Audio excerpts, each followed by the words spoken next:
যদি আমি আপনি সালাতের গুরুত্ব সম্পর্কে লক্ষ্য করি তাহলে বুঝতে পারবো যে কুরআন মাজিদে আল্লাহ সুবহানাহু ওয়া তাআলা এক জায়গাতে নয় বরং তিনি একাধিক জায়গাতে তিনি এই সালাতের গুরুত্ব সম্পর্কে আলোচনা করেছেন।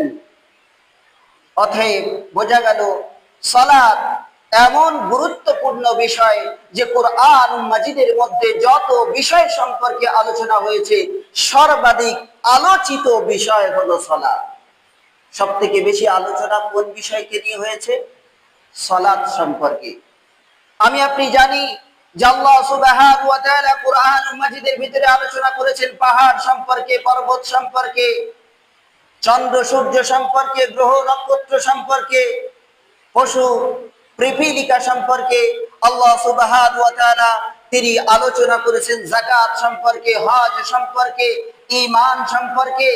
একদায় মনুষ্য জাতি এই পৃথিবীর ধরাধামে কিভাবে চলাফেরা করবে, তার এই বর্তমান বাস্তব জীবনে কিভাবে চলবে, কোন পদ্ধতিতে চললে সে সফল কাম হবে আর কোন পদ্ধতি অবলম্বন করলে পরে সে অসফল হবে, আল্লাহ সুবহানাহু ওয়া তাআলা প্রত্যেকটি বিষয়ে কুরআন মাজিদের মধ্যে আলোচনা করেছেন।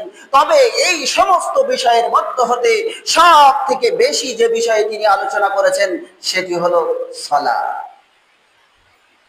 আল্লাহ সুবহানাহু ওয়া তাআলা তিনি কুরআন মাজিদের মধ্যে আলোচনা করে জানিয়েছেন ওয়াকিমুস সালাহ ওয়া আতুজ যাকাত, ওয়াকিমুস সালাহ ওয়া আতুজ যাকাত, তোমরা সালাত প্রতিষ্ঠিত করো এবং তার সঙ্গে সঙ্গে যাকাত প্রদান করো।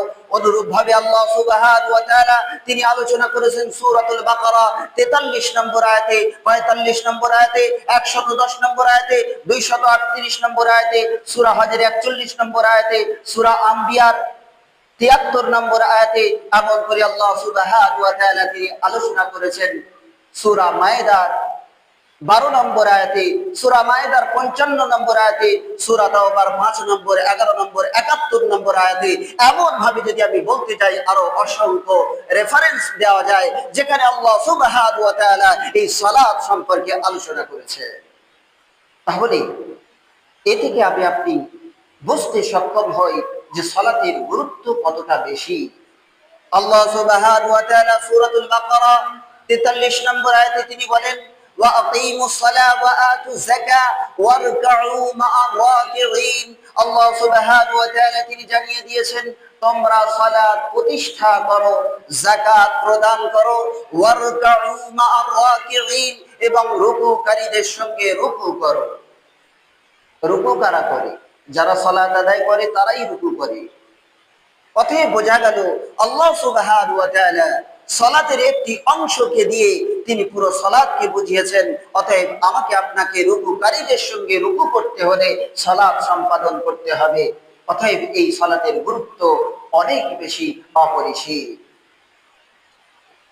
শুধু তাই নয়, আল্লাহ সুবহানাহু ওয়া তাআলা ঘোষণা দিয়েছেন সূরাতুল বাকারা 110 নম্বর আয়াতে, আল্লাহ সুবহানাহু ওয়া তাআলা তিনি বলেন ওয়া আকিমুস সালাহ ওয়া আতুজ যাকাত ওয়া মা তুকদ্দিমু লিআনফুসিকুম মিন খায়রিন তাজিদুহু ইনদাল্লাহ। আল্লাহ সুবহানাহু ওয়া তাআলা তিনি বলেন তোমরা সালাত প্রতিষ্ঠা করো, যাকাত প্রদান করো, ওয়া মা তুকদ্দিমু লিআনফুসিকুম, এবং তোমরা তোমাদের পূর্বে যা কিছু প্রেরণ করবে, যা কিছু সৎ কর্ম করে তা প্রেরণ করবে, তা কিছু তোমরা আল্লাহ সুবহানাহু ওয়া তাআলার নিকট পাবে। আল্লাহ সুবহানাহু ওয়া তাআলা তিনি এখানে